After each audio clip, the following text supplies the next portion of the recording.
The email arrived while I was standing in the frozen food aisle, comparing to brands of pasta I probably didn't even need. Subject line: a family decision has been made. No greeting, no explanation, just 4 sentences that made the supermarket noise disappear. After everything that happened, we think it's best if you don't attend Grandma's anniversary dinner. We need peace, and your presence has a way of creating tension. Please respect the decision and give everyone space. I stared at the screen until the words blurred. Then I looked down at the shopping cart in front of me. The cart filled with things I had bought for them. The expensive cheese Dad liked. The tea Mom always complained was too hard to find. The sugar-free cookies Grandma pretended she didn't love. I stood there for almost a minute, waiting for anger, waiting for tears, waiting for some dramatic feeling that would tell me what to do. But all I felt was something quieter, something heavier, a strange kind of clarity. My name is Olivia Bennett. I'm 31 years old. And that afternoon, standing between frozen vegetables and discounted ice cream, I finally understood something I had spent years avoiding. I wasn't part of the family. I was the person who kept the family running. And those are 2 very different things. Before I tell you what happened next, tell me where you're watching from, because I want to know how many people out there understand what it feels like to be needed, but never truly seen. This is a story about family, but more than that, it's a story about the moment you stop confusing being useful with being loved. People always say families have memories. They talk about old photographs, birthday traditions, holiday meals, and childhood stories repeated so many times they become legends. My family had those things too, at least from the outside. We lived in a quiet neighborhood outside Portland, where houses had wide porches, tall trees, and neighbors who knew each other's routines. Every summer, my parents hosted a huge backyard gathering. Dad grilled for hours. Mom arranged flowers in glass jars. My younger brother Caleb played music and collected compliments like trophies. And I was usually somewhere in the background, refilling drinks, checking the food, making sure Grandma had a chair in the shade, finding extra batteries when someone's speaker died. Nobody asked me to do those things. That was the problem. Nobody had to. Over time, I became the person who noticed everything, the person who remembered, the person who fixed. When Dad's small construction company started struggling after a bad year, I helped organize his accounts. When Mom's car needed repairs, I covered the bill because she said she was embarrassed to ask. When Grandma needed help understanding her medical paperwork, I spent weekends sorting documents into folders. Every time, I told myself the same thing: this is what family does. And maybe it was, but somehow, I was always the one doing it. Caleb was different. Everyone loved Caleb. He had a way of walking into a room and making people feel like something exciting had just arrived. He was charming, funny, confident, the kind of person relatives described with words like special and full of potential. When he started his first business, Dad told everyone at Thanksgiving, "My son is going places." When I earned a promotion at my job, Mom smiled and said, "That's nice. Just remember not to work too much." I didn't notice the difference at first. Little things rarely announce themselves. They collect, like dust, like cracks in a wall. You don't see the damage happening. You only notice when something finally breaks. The first crack came 3 years before Grandma's anniversary dinner. Caleb called me late one night. I remember because I was exhausted. I had just finished a 12-hour shift and was eating cereal over my kitchen sink because I didn't have the energy to cook. His voice sounded panicked. "Liv, I need a favor." That sentence became the beginning of many things. He told me his business account was frozen, a temporary problem, a bank issue, a misunderstanding. He needed help covering payroll. Just until Monday, he promised. The amount wasn't small, but it wasn't impossible. So I transferred the money. Monday came, then Friday, then another month. Every time I asked, he had a reason. A client payment was late, a contract was delayed, a check was coming, and every time, he said the same thing: "You know I'll make it right." I wanted to believe him, because believing him was easier than admitting what was happening. Eventually, helping Caleb became normal, then expected, then invisible. At family dinners, everyone celebrated his new ideas. Nobody mentioned the money quietly leaving my account. Nobody saw the late nights I spent working extra hours to rebuild my savings. Nobody knew I postponed moving into a better apartment because I was afraid of having less money available if someone needed me. I became a backup plan, a human emergency fund, and somehow, I convinced myself that was love. Then came Grandma's anniversary, 50 years of marriage. My parents planned a beautiful dinner at a historic garden venue. Hundreds of messages filled the family group chat. Pictures of decorations, menu choices, guest lists. I helped with everything. I found the photographer. I compared catering prices. I paid the deposit when the venue needed confirmation faster than my parents could arrange it. Nobody thanked me. Not because they were cruel, because they had stopped noticing. That was the part that hurt the most. People can survive anger. They can fight anger. But being invisible, that changes you. 3 days before the event,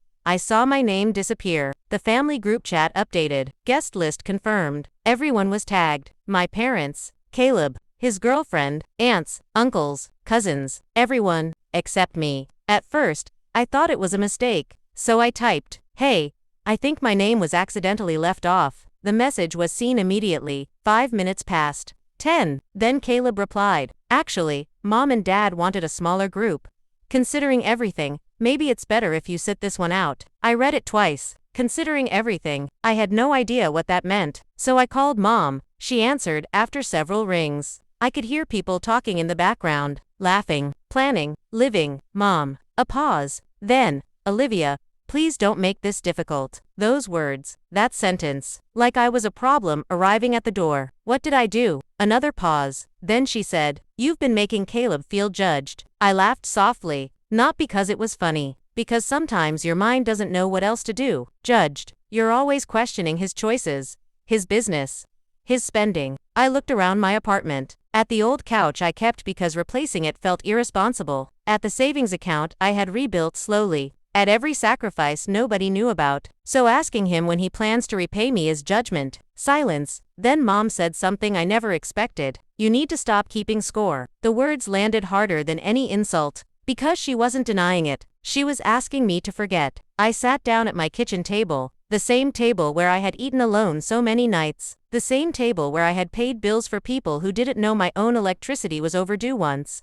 And something inside me changed. Not loudly, not dramatically, just enough. I opened my banking app. Then I opened my notes. And for the first time, I wrote everything down. Not feelings, not memories. Facts, dates, amounts, promises, payments. The truth looked different when it was written. And by the time I finished, I realized something terrifying. I had spent years trying to prove I belonged to people who had already decided what role I played. The helper, the fixer, the person who stayed quiet. At the top of the page, I wrote one sentence. "I am about to find out who loves me when I stop being useful." And that was the beginning. Not of a fight, not of revenge, of something much harder. A life where I finally belonged to myself. The next morning, I woke up expecting regret. I expected my phone to be filled with messages. I expected someone to call and say they had made a mistake. I expected my mother's voice saying, "Of course, you're invited.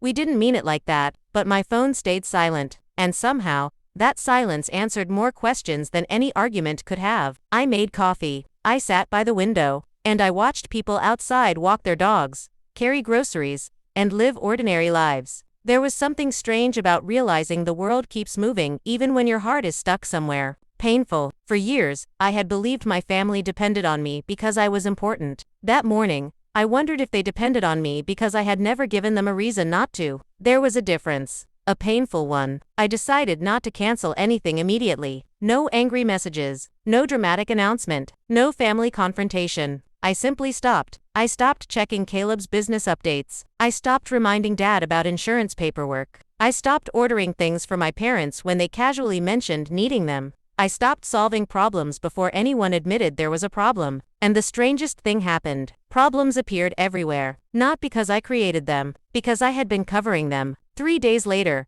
Dad called. I almost didn't answer, but something in me still hoped. "Hey, Liv." His voice sounded normal. Too normal. "Hey Dad." A pause. "You didn't remind your mother about her prescription refill." I looked at my phone. Not hello. Not how are you. Not are you okay. A reminder. An expectation. I didn't know she needed me to do that. Another pause. "Well, you usually handle those things." Usually. Such a small word. Such a heavy one. "Dad, why do I usually handle those things?" He sighed, like I had asked him something inconvenient. "Don't start, Olivia." And there it was, the sentence my family used whenever the truth became uncomfortable. Don't start. Don't ask. Don't make things harder. I closed my eyes. I'm not starting anything.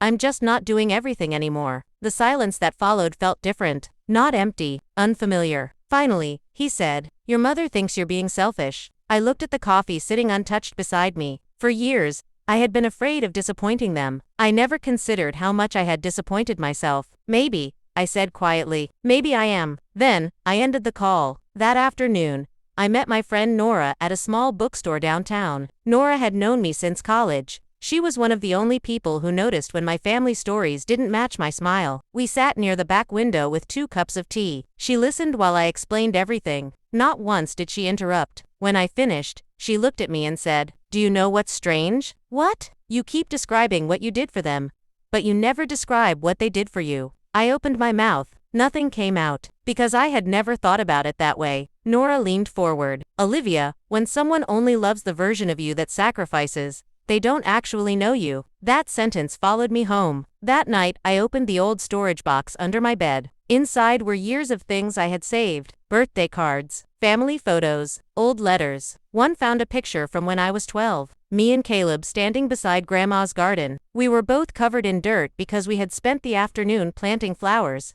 I remembered that day. Before money, before responsibilities, before everyone decided who I was supposed to be, I stared at the picture for a long time, and I realized something. I wasn't grieving the family I had. I was grieving the family I thought I had. The anniversary dinner came. I didn't attend. I didn't post anything. I didn't explain myself. I just spent the evening alone. At first, it felt like failure, like I had lost. But then I cooked myself dinner. A real dinner, not cereal, not leftovers, not something quick because someone else needed something. I opened a bottle of sparkling water. I played music. I cleaned my apartment slowly. And for the first time in years, my home felt like a place I lived, not a place I waited for someone to need me. The next morning, the family group chat exploded. I woke up to 43 messages. At first, I thought someone was sick. Then I saw the names. Everyone was arguing. Apparently, during dinner, the venue deposit had been questioned. The catering balance was due. The photographer needed payment. And someone finally asked, who was supposed to handle this? Nobody answered, because everyone had assumed I would. I read every message. I watched the confusion unfold, and I felt something unexpected. Not satisfaction. Sadness, because I didn't want them to struggle. I just wanted them to notice. Then Caleb called. Not texted, called. That alone told me something was different. I answered. Lived. His voice was careful. Hey, a few seconds passed. Then, can you help me fix this? There it was. The old question. The one I had answered 100 times. I looked around my apartment. At my quiet morning. At the life I was slowly rebuilding. And I said, no. The silence on the other end was immediate. What? I can't. Come on, it's just this one thing. I almost smiled. Because every emergency was always the one thing. Caleb, I have been saying yes for years. You're really going to abandon us over one argument? That word, abandon, I felt something tighten in my chest. I didn't abandon anyone. I stopped carrying everyone. He didn't answer. Then his voice changed. Cold, you've always thought you were better than us. I sat there quietly. Because that was the moment I understood. People who benefit from your sacrifice often call your boundaries cruelty. I don't think I'm better than you, I said. I just think I deserve to be treated like I matter. Then I hung up. 2 weeks passed. The family stayed quiet. No invitations, no apologies, no dramatic messages, just distance. And strangely, I started healing. I joined a weekend photography class. I started exercising again. I painted my living room walls a color I actually liked instead of one my mother said would look better. Small things, but they belonged to me. Then one evening, my doorbell rang. I wasn't expecting anyone. When I opened the door, I saw Grandma standing there, holding a small envelope. My heart stopped, because Grandma had always been different. She had always noticed. Can I come in? She asked. I nodded. She stepped inside slowly, sat at my kitchen table, the same table where I had written every painful truth. Then she placed the envelope down. I found something, she said. What? She looked at me. Something your mother never told you. I stared at her. What are you talking about? Grandma pushed the envelope toward me. Inside was a handwritten letter, old, folded carefully. My name was on the front, and underneath it were words that made my hands start shaking. For Olivia, when she finally stops carrying everyone else. I looked up. Grandma's eyes were wet. Your mother asked me never to give this to you. The room went completely still. Why? Grandma took a breath. Because she knew one day you would realize the truth. I unfolded the letter, and as I read the first line, everything I thought I knew about my family began to change. The handwriting was my grandmother's. I knew that immediately. Her letters always looked the same. Careful, patient, like every word had been placed exactly where it belonged. I held the paper with both hands, and for a moment,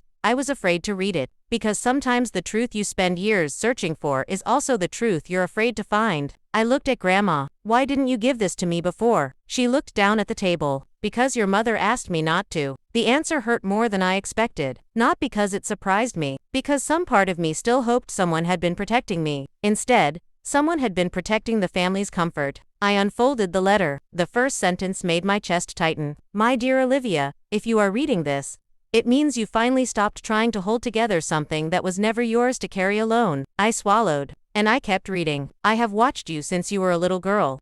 You were always the one who noticed when someone was sad. You were the one who brought blankets when someone was sick.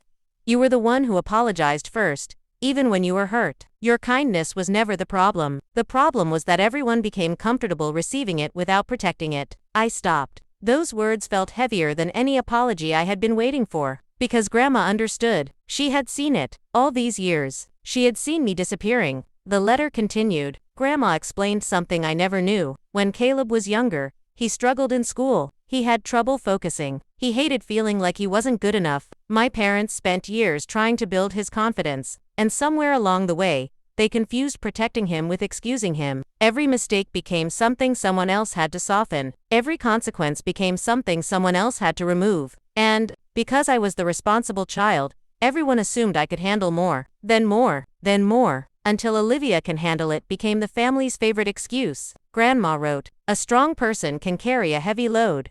But that does not mean they were born to be everyone's backpack. I had to put the letter down, because suddenly, every memory looked different. Not changed, just clearer. I remembered being 16, the night Caleb crashed Dad's truck. Nobody yelled at him. Nobody grounded him. They just said he was young. A week later, I forgot to submit a scholarship application because I was helping Mom organize paperwork. I cried for hours. My father told me, sometimes you need to learn responsibility. I was 16. I thought that meant I was supposed to be better. I never realized I was already carrying more than most adults. I looked at Grandma. Why are you showing me this now? Her eyes filled with tears. Because I made a mistake. I waited. I saw what was happening.